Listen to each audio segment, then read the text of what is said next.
So hey guys, welcome back to Accelerated Real Estate Investor. Hey, it's Josh, and today I have an awesome interview for you, a special treat. My guest's name is Dave Foster. Dave can be found at the1031investor.com. Dave is a real estate investor, but he's also what's known as a qualified intermediary. And Dave believes that real estate is the investment of the future. Dave has over 20 years of experience working in multiple phases of real estate investing, including large-scale development, single-family homes, and vacation rentals, which has given him a key eye for opportunity and a clear vision on reducing the impact of taxes. He is a degreed accountant with a master's in management, and he is a regional director for the Exchange Resource Group, which has its own educational website, again, at the1031investor.com. Dave has worked with hundreds of clients to execute 1031 exchanges and reduce and defer taxes. In this interview, Dave and I spend a lot of time actually specifically talking through my $20 million case study and how we would handle a 1031 exchange on a $20 million deal that I personally own. Number two, Dave talks about his recent experience of raising his 4 boys on his 53-foot sailboat and why, if you have an opportunity, you should do it now. And also, number 3, we're going to talk about Dave's strategy of defer, and die.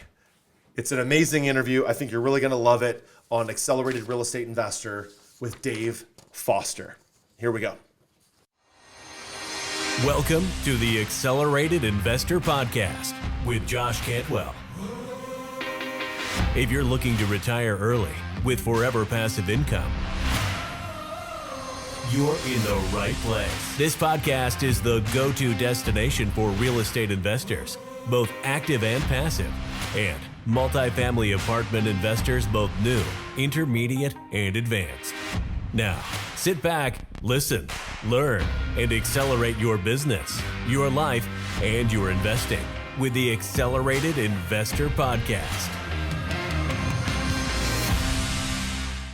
So hey guys, welcome back. And I'm really excited to have my newest guest on Accelerated Real Estate Investor. His name is Dave Foster. Dave, thanks so much for carving out some time, and thanks for joining the show. Awesome. It's great to be here. I'm glad you said newest and not oldest. Yeah, but new. I qualify for both. I don't know. It's good to be young. It's good to be new. Fantastic stuff, Dave. So listen, let's jump in and talk about some current events. Like, help my audience understand something that you're working on right now that you're excited about. Like, what are you literally doing like tomorrow or next week? A deal that you're working on, or something that kind of gets you going. God, well, I was going to say, when you talk about adrenaline rushes, what gets me up, it's trying to get 2 high schoolers through school. Oh, yeah? And stay alive. That's number one. I got some high school. My oldest daughter's in 7th grade, so it's coming up for me very soon. The high school years. They become insane until they're about 19. Nice. So get ready. It's coming. Yeah.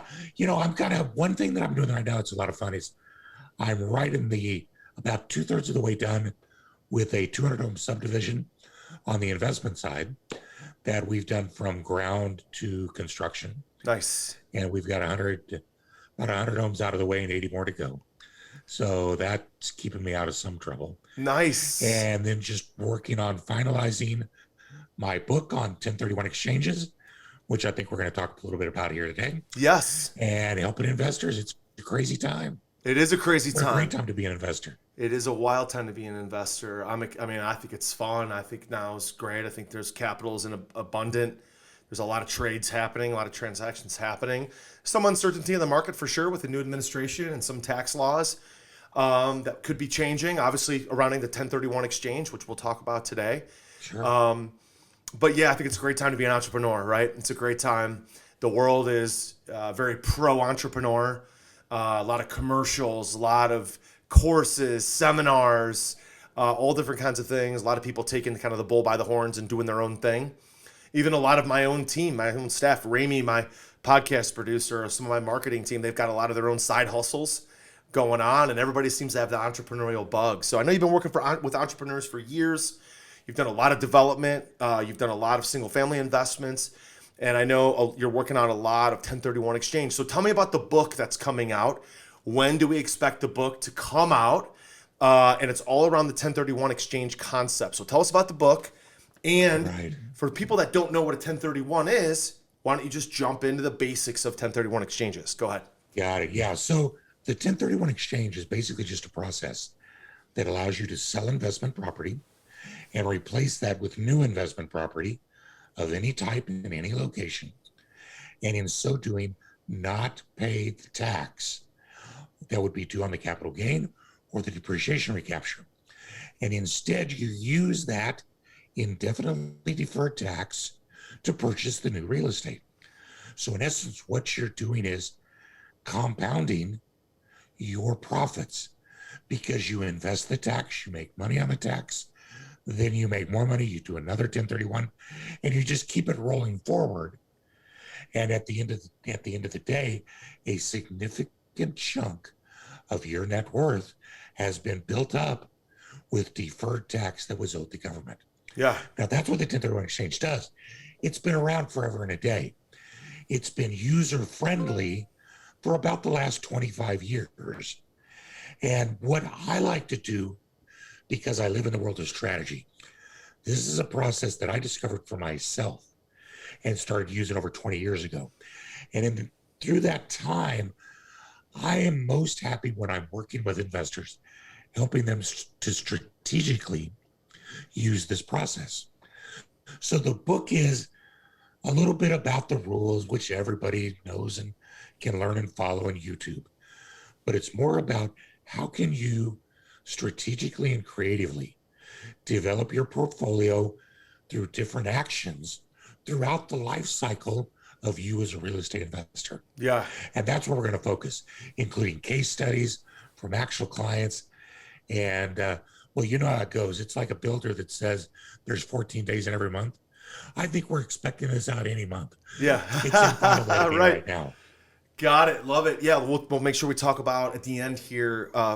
There's a little bit of a threat to the 1031 exchange and some of the tax laws with the new administration, and maybe get your insight on what that might look like down the road if there's any change. But let's not go there because that's all speculation. Let's not go there right now. Let's talk maybe about the end. So, Dave, let's use some of my portfolio as an example. Okay, so I just bought this 220 unit.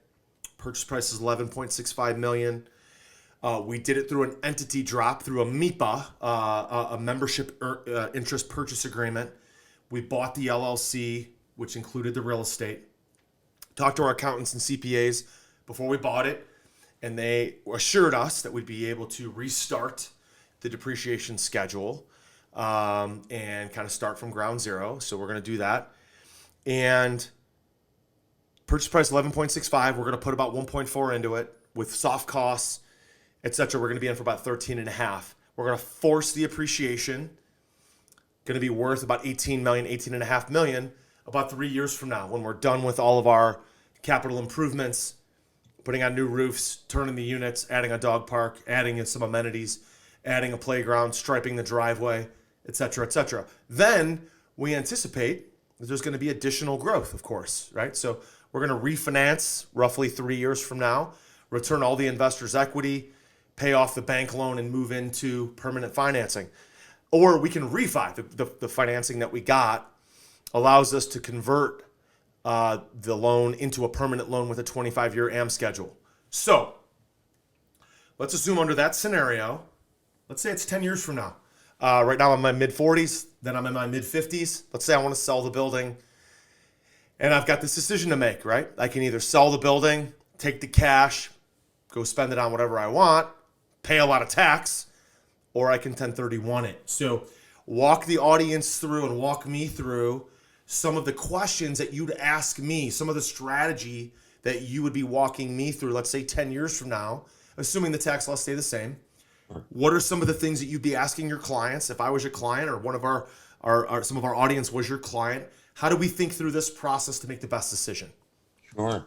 Well, first of all, one of the things I'll know when you're going to sell it because I'll be one of your tenants.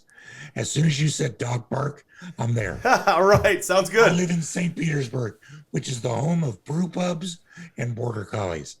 And we foster rescue dogs. So Oh, great. Nice. near and dear to my heart. Fantastic. Um, yeah, so what's happening is right now, and my gosh, Josh, you made me tired just listening to you the first 5 minutes we were talking. Yeah. You got it burning at both ends. Yeah. You're obviously right in the middle of an incredibly active phase in your real estate investing. It's acquisition time. And like you said, capital is cheap, projects are out there, you've got energy, it's time to go. Now, in this property, and there's some really interesting components in here that we can look at, because 10 years from now, are you going to have the same energy? So that's going to be one of the questions. Is it time to look at a different type of investment? Right now, you're doing a lot with forced depreciation, and that takes a toll in building it up, the energy you've got to expend, monitoring those kind of things. Maybe it's time to start in 10 years moving into a more passive type of role. Sure. But this property, you've depreciated out what you want.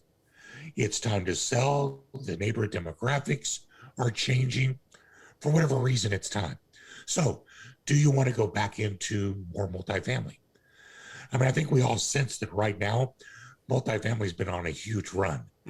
And I got to think you're starting to find it a little more difficult to pull these projects out of the weeds, right? Sure. Now, so at some point in time, you're going to be able to sell multifamily at the peak, and maybe there's a different sector, like commercial, land development, whole single family portfolios. Sure. It doesn't matter what it is. Self-storage, Industrial. mobile home parks, you name it. Yep, exactly. Yes. Yeah, I saw that you had Paul Moore on not too awful long ago.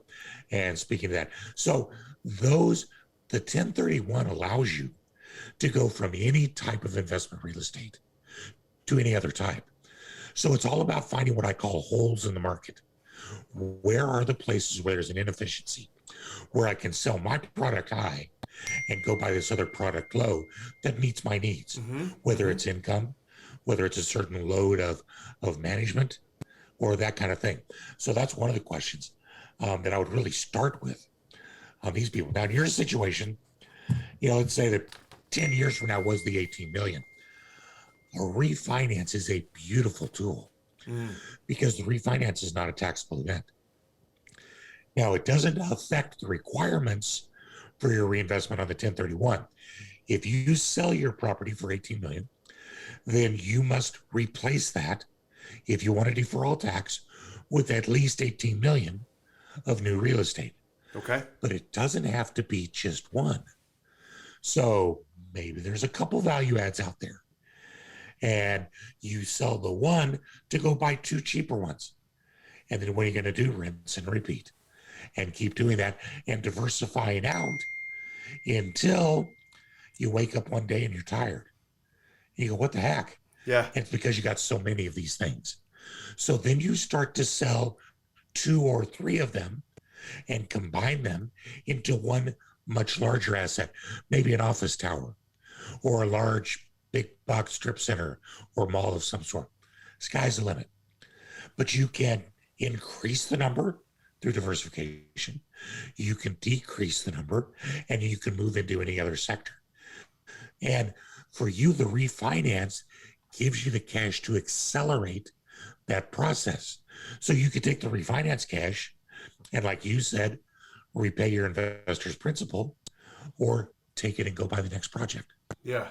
When you sell, I don't know, you'd probably end up with, you sell for 18, you may have 13 million in debt. So you come out of that with 5 million in cash. You got 5 million in cash to go buy 18 million in real estate. Stuff you can find everywhere for that. Yeah, no doubt. Are you ready to automate and explode your real estate investing?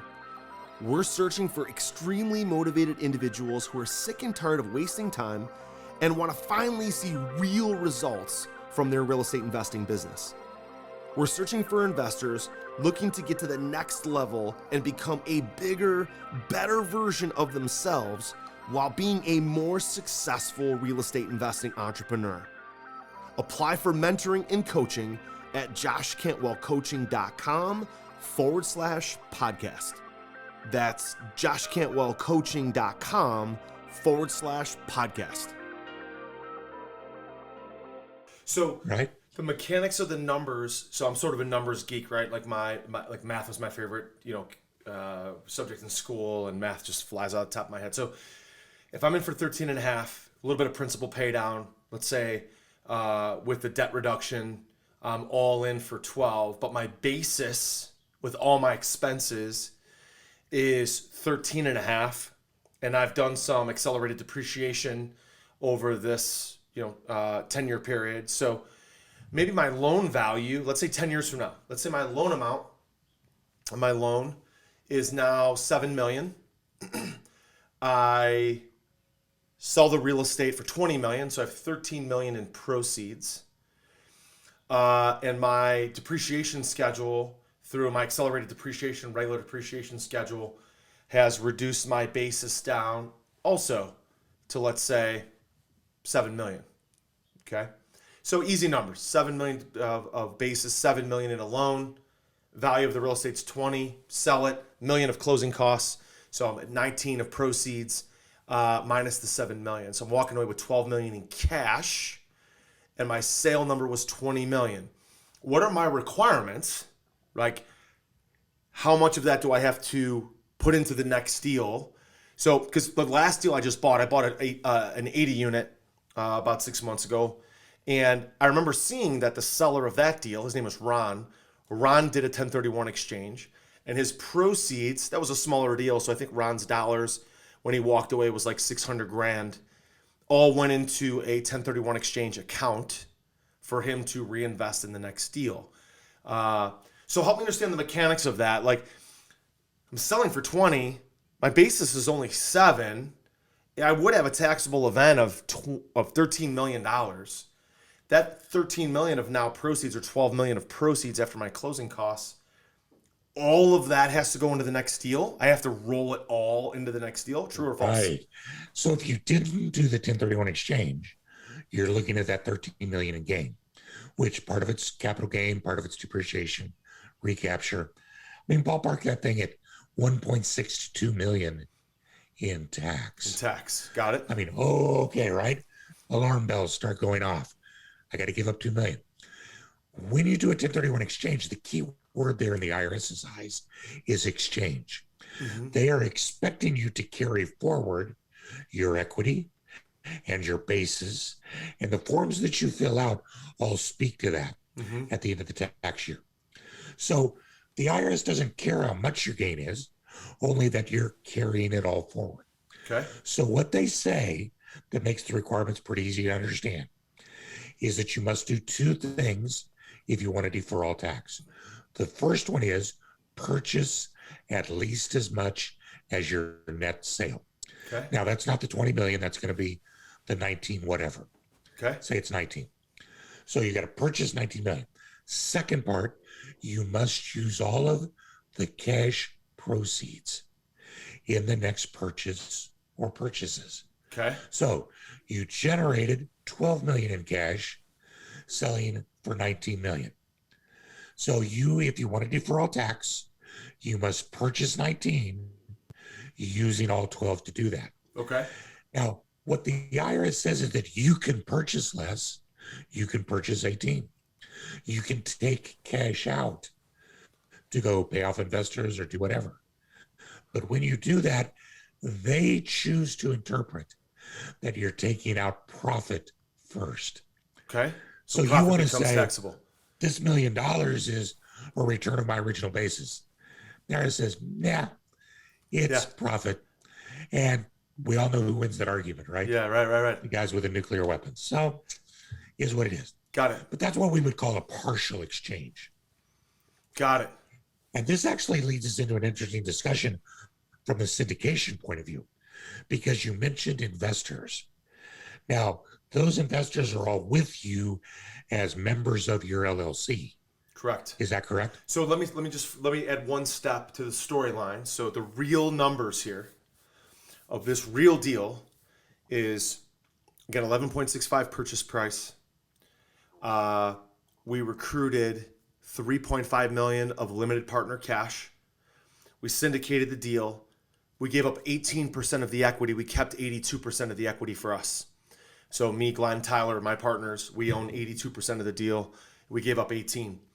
And so the step would be, step number one is buy, stabilize. 3 years from now, we'd see the first recapitalization event, the first refi.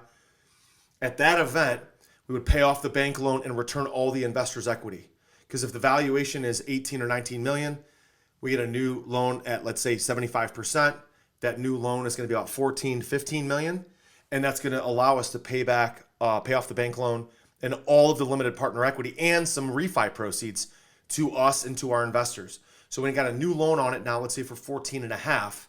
We've taken some cash out refi, which is tax free, which is awesome. We returned all the investors' equity, the 3.6 million, and we paid off the original bank loan. Now we just have one bank, let's say it's Fannie Mae, non-recourse, at 14 and a half. That starts at year 3, month 36. But then over the next 7 years, we pay that loan down, and we have the depreciation schedule also that's happening to have, our basis minus the depreciation schedule. So question becomes now for you is, if we pulled some cash out, what if at, let's say, year 8, we had another recapitalization event and we refied a second time and we pull out more cash tax-free that we go spend. And now the proceeds, instead of being 12 million, maybe is only 4 or 5 million. Okay, how is those refi events impacting the 1031? They don't change your reinvestment requirement at all. That's still the 19 million. 19 million. I have to buy at least 19 million of real estate. Cash that you have to buy that with. So it's a simple matter then of taking the lesser amount of cash and taking out more leverage on your replacement. Okay, so I've got let's say, again, I'm all in for 14 and a half. I sell it for 20. We net 19. So we got 4.5 million of proceeds. I've got to invest all those proceeds, 4.5 million, and I've got to buy at least $19 million worth of real estate. And the dollars that I pulled out in the tax-free refi event, the recapitalization number 1 at year 3, recapitalization number 2 at year 8, let's say at year 8, I don't have to bring those dollars to closing to buy the new real estate. Not at all. Not at all. You simply use that property as security to borrow money. Right. So it's paid off as part of the sale, and you go forward. That's why refis are so powerful. Yeah. Because they don't slow down your investing at all. They give you access to the capital for further down payments. Yeah, I love it. So let's say I do a 1031 exchange. I buy another $19 million worth of real estate, which would be my intention. And let's say I buy another, and I want to own or operate it for another 10 years. So that takes me from my mid-50s to my mid-60s. Let's say I've got plenty of energy and I'm still actively investing. Maybe, maybe not. But let's just say I am. And now at 65, another similar event happens. But now, just to use round numbers, I've got assets, again, bought for 19. Now they're worth 30 million, right? And I've got 10 million of equity, and I go now I'm 65 years old, and now I'm slowing down. I just want to hang out, and I don't want to be an active operator anymore. What are my options now to continue to shelter that tax, but to maybe get into some sort of investment where I'm not so active? Can I roll that into a limited partner arrangement where I'm a limited partner? Do I have to still be a general partner? But maybe I just have a property manager that does the management of the building. How would that work when you really want to go from an active operator role, forcing appreciation? Now I want to be a limited partner. I really don't want to do anything but sip Mai Tais on the beach and go for beach walks with my wife or whatever. How does that work? And is there ever a time, Dave, where all of this tax deferral catches up to me and there's this big balloon payment where I'm going to owe a ton of tax down the road? Yeah, the tax doesn't go away. That's important to know. But there are what we call the 4 Ds of 1031 investing.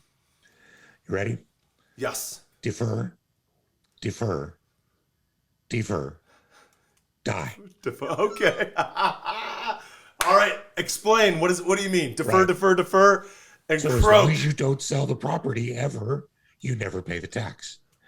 As long as any time you sell that property and do a 1031 exchange, you'll never pay the tax. So the idea is to die, pass away, give it to my kids, have a step up in basis Bingo. when I die, and now let's say the property's worth 50 million. I die when I'm 85 years old, and then my kids inherit a $50 million group of buildings and complexes and whatever. Tax free. Tax free. They got to step up in basis. The new basis now is the value when they inherit it at Right. 50 million, and now all of a sudden the clock turns all the way back to midnight, and there's no tax on all that. Restarts. On Yeah, the all whole of nine that yards. gain, all the 1031. Is that what you're saying? That's exactly right. I have a family in Greenwich, Connecticut who's on their 3rd generation. Grandpa started it, willed it to his son. His son then started over and built it up, and he passed away not too long ago, and his children. And they have in 3 generations not paid a penny in capital gains tax Wow. on real estate. Yeah. But Josh, be careful.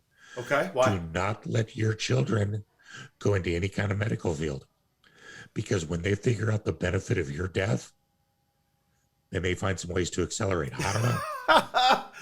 Yeah. Well, if they were to knock me off, then they've got to pay tax. So hopefully they keep the old man around just to avoid paying all the There taxes. you go. Now, you know what's really interesting is, look, I wanted to kind of go back to your structure of the first deal, because this is a very key 1031 component, and it affects syndication greatly. In order to do a 1031 exchange, the taxpayer for the old property has to be the taxpayer for the new property. Okay. Give me an So example. because your property, go ahead, I'm sorry. I was to say, give me an example. So the taxpayer, like so So the taxpayer for your current property is your limited partnership. right? The limited partnership itself is filing the tax returns that report the activity of the property. Okay. So in the IRS's eyes, because the property is on the LP tax return, the LP is the taxpayer, Okay. not the members. Not me, not Of my the LLC. LP. Yeah. Got it. So when you sell that property, it has to be the LP that does the 1031, not the individual members. They have to either go along or you have to buy them out somehow. Got it. So when people ask me and they say, well, I have a gain on my other property of $500,000, $1 million, whatever, can I 1031 that into your deal? All right. The answer is probably going to be no, because their LLC is whatever, XYZ LLC, and they're now 1031 into this new LLC, which we typically set up a special purpose LLC. Like this deal we bought was 220 units on Chevrolet Boulevard, so we called it 220 Chevy. So 220 Chevy is a new entity that bought those buildings, actually through the membership purchase agreement. But if somebody's looking at 1031 $1 million into there and become a partner, they really can't do it because it's a different taxpayer. Is that what you're saying? That's exactly right. Because what they'd be buying is a membership interest in an entity that owns real estate, and they wouldn't be buying actual real estate. So it's changing taxpayers, and they're not buying real estate.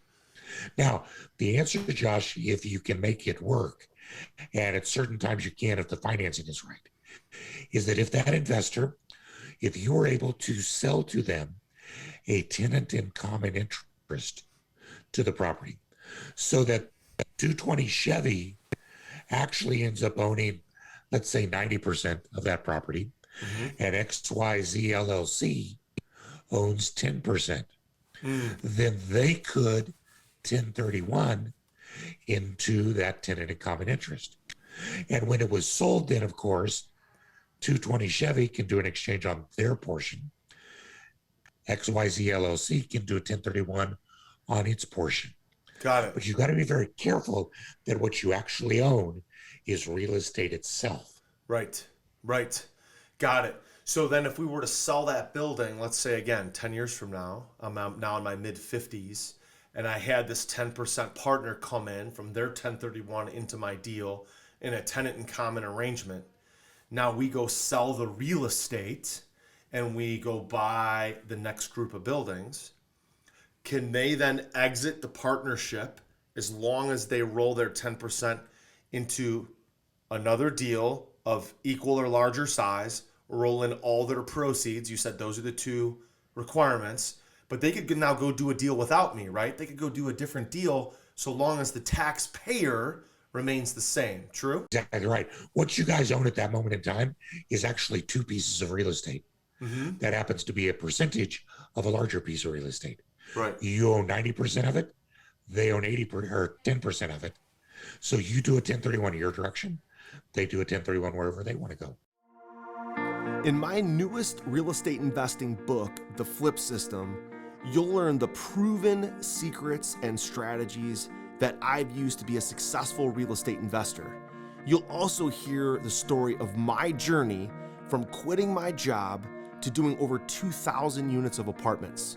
The Flip System is now available for a limited time, and you can grab your free copy at getflipsystem.com/podcast. You'll learn the same proven principles and secrets and investing strategies that I used to quit my job and pursue a life of financial freedom. In this book, I'm sharing exactly how I was able to personally close over 750 profitable real estate deals, make over 400 private lender loans, raise over $30 million, and acquire over 2,000 units of cash flowing apartments. Get my newest book now for free at getflipsystem.com/podcast. That's getflipsystem.com/podcast.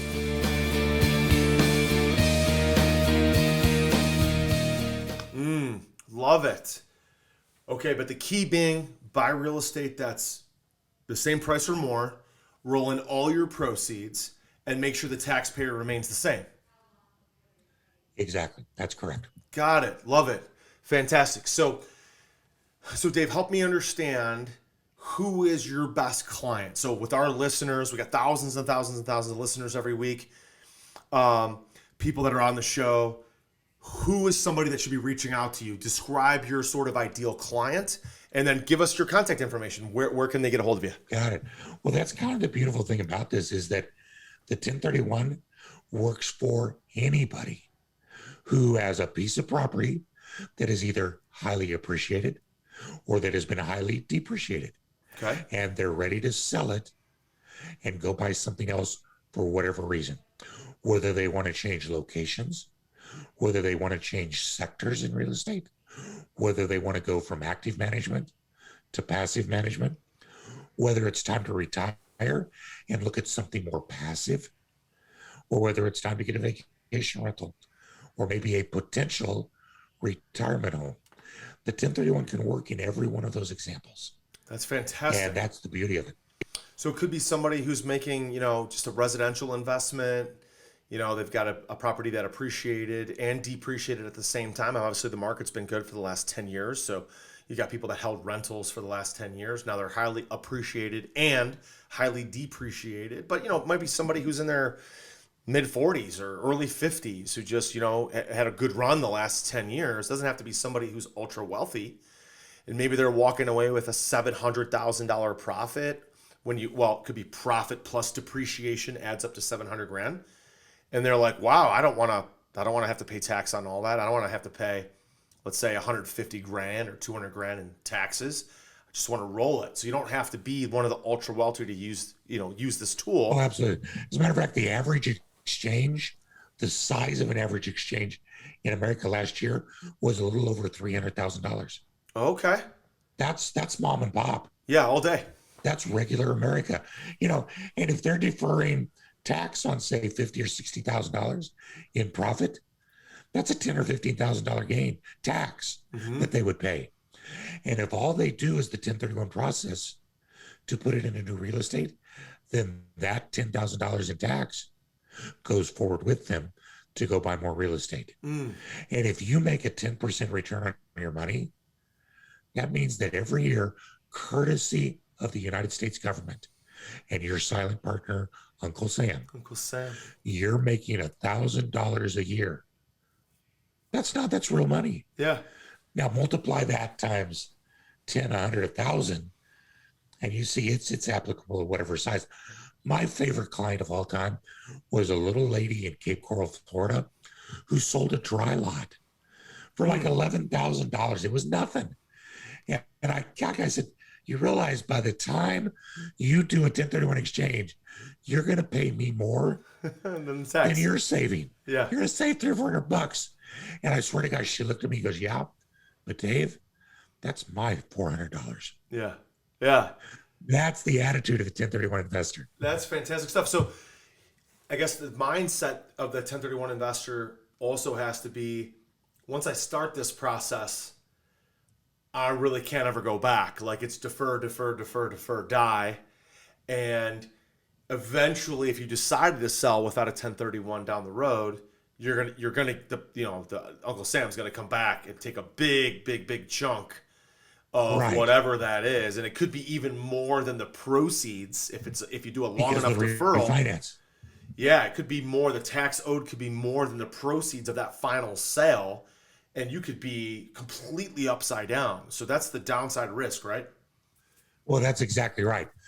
The one thing that I would counter with that is to always remember, though, that, well, first of all, keep your leverage low enough that you can sustain that if that's going to be your plan. But always remember that compound interest and tax deferral go hand in hand. Yeah. And it doesn't matter if it's forever, every year benefits you. So what's the rule of 72 tell us? That if I make 10% on my investments, they will double in 7.2 years, right? So what if you held a property using $100,000 in deferred tax for 7.2 years and then sold it without a 1031? Yeah. And you made 10% on your investment? Guess what? You made enough money to pay the tax with the money you made on the tax. Right. Got it. So even if you only do it for 7 years, it's still worthwhile. Love it. Because of what you're going to gain. That's fantastic, Dave. So as we kind of round, third and head for home here, what are your thoughts about possible changes to the administration, what they're talking about with 1031s? What are some of the, things you're hearing in the background about potential tax change? Yeah, I love that question because I'm old enough to have been through like 5 or 6 administrations. And let me tell you, Josh, every single president since 1996 has talked about getting away from the 1031 exchange. Yes. Every one of them. Only one president has actually done something about it. Okay. And it's the one you would never think of. Trump. Who owned the most real estate of all of them. Trump took away the personal property exception that lets you do 1031s on personal property. We used to do a lot of 1031s on jets, heavy equipment, mining equipment, and that kind of thing. Trump took that away. So I don't see this as so much a red and blue issue. It's just low-hanging fruit for every one of them. Yeah. They see a way they think will work.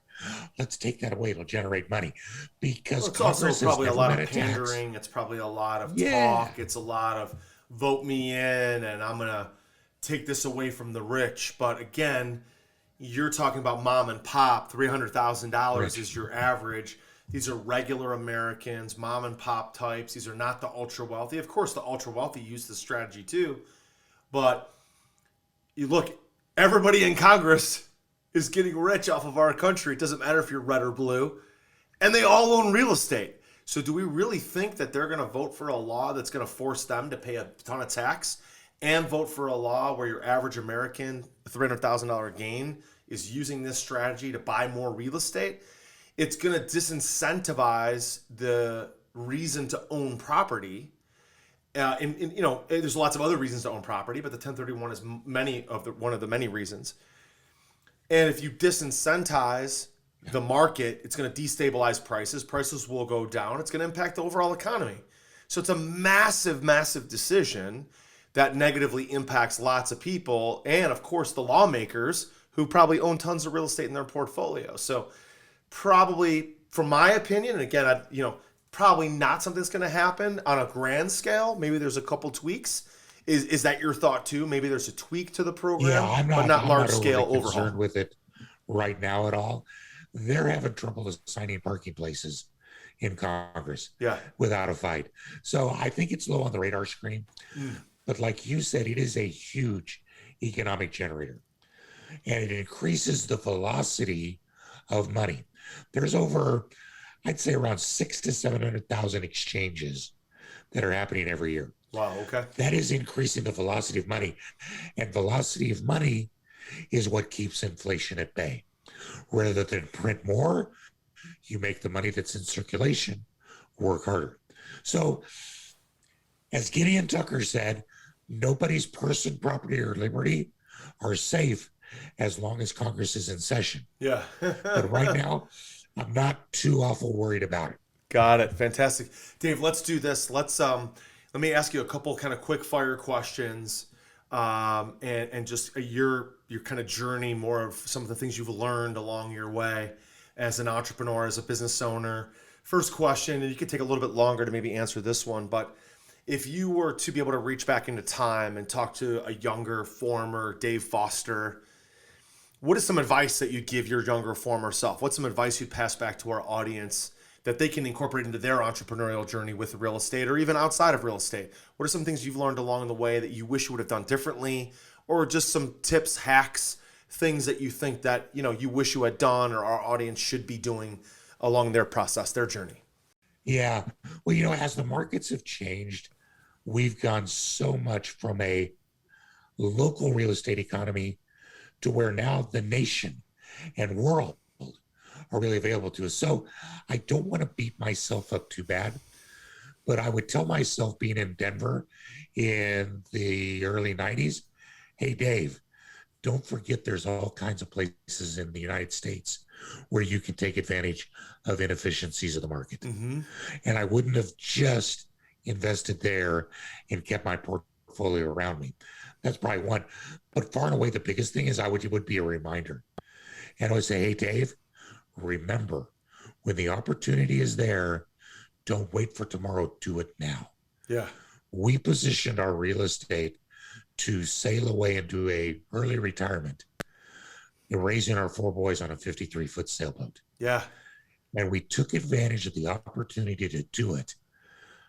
It's never going to come again. Yeah. But because we took it when it came, it was there. So whether it's a piece of real estate, whether it's a lifestyle or career decision, if you can do it now. Do it now. You'll never regret what you do now.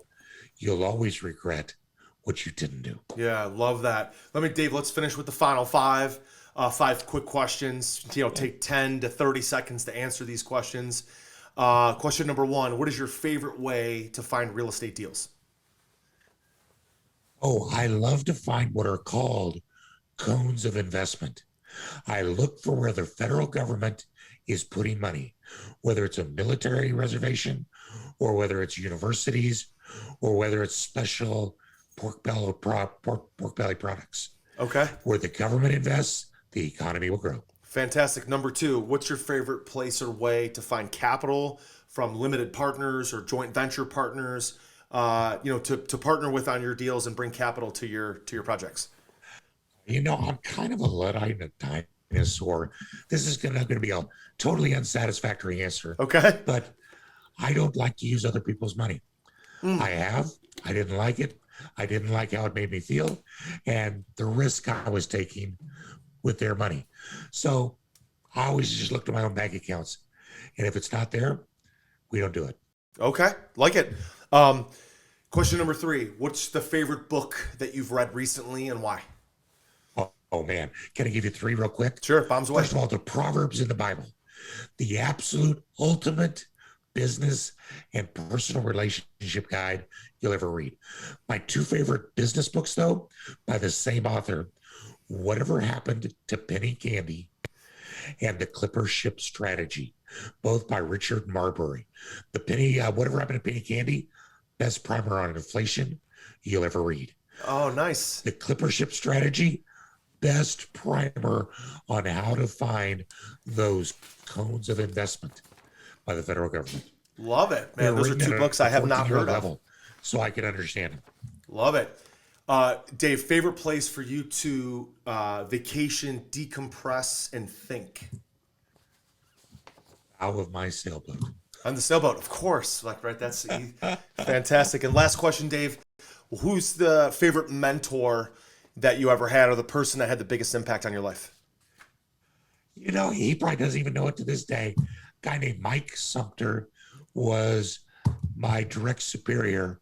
He was an Air Force colonel at the Air Force Academy, and he told me two things that have resonated to this day. Dave, if you've got people under you, day one on your job, pick a body and shoot them. Doesn't matter who. Get rid of one, leave the body on the floor. The rest will get the message. And secondly, he said, when you encounter difficulties, shoot until you're out of bullets and then throw the gun at them. Fantastic advice. I've never heard those before. Dave Foster, it's been an absolute privilege having you on the show. Thank you so much for joining us today on Accelerated Real Estate Investor. My pleasure. Well, hey, I hope you really enjoyed that interview on Accelerated Real Estate Investor with Dave Foster. I had a great time with him walking through our case study, our $20 million case study, and how that would work. And I love the very simple mindset of defer taxes, and then die, and then eventually get what's called a step up in basis, which means your kids, your grandkids, whoever inherits your portfolio, whoever inherits your assets, gets a step up in basis added to new value, which means they pay no tax. And then they can do the same thing. It's a fantastic opportunity. I was also blown away in this interview to hear that the average 1031 exchange was only $300,000. So it's a lot of regular people, average Americana, using this strategy. You don't have to be ultra wealthy. So make sure you use this in your own portfolio. And of course, check out Dave's website at the1031investor.com. If you enjoyed this interview, as always, leave us a 5-star rating and review on any of the podcasting platforms and YouTube. And don't forget to hit the subscribe button so you never miss another episode of the Accelerated Real Estate Investor. Thank you so much for being here. Thank you so much for sharing this. I'm always so just honored, privileged, and excited to be building this community, working with you. Don't forget to join our private Facebook group for all of our Accelerated Real Estate Investor members. Just go to Facebook, go to the groups, and search Accelerated Real Estate Investor. You can join for free. If you want help building your portfolio, go visit joshcantwellcoaching.com. You can apply for coaching there to work directly with me to help build the lifestyle that you've always wanted. Thanks again for being here today on Accelerated Real Estate Investor, and we'll talk to you on the next episode.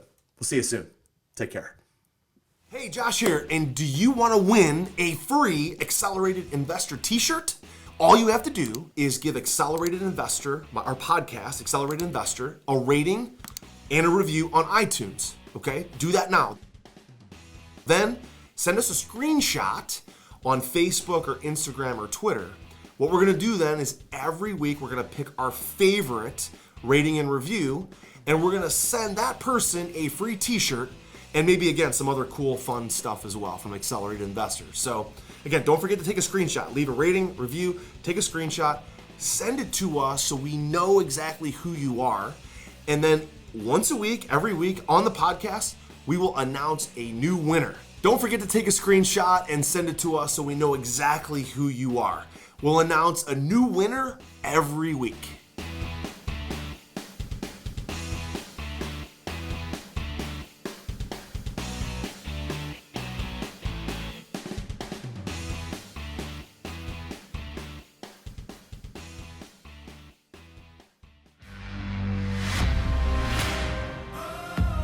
You were just listening to the Accelerated Investor Podcast with Josh Cantwell. If you enjoyed this episode and learned something new, Help us build the AI community by leaving a review and 5-star rating on our iTunes podcast channel. Also, don't forget to subscribe so you never miss another episode.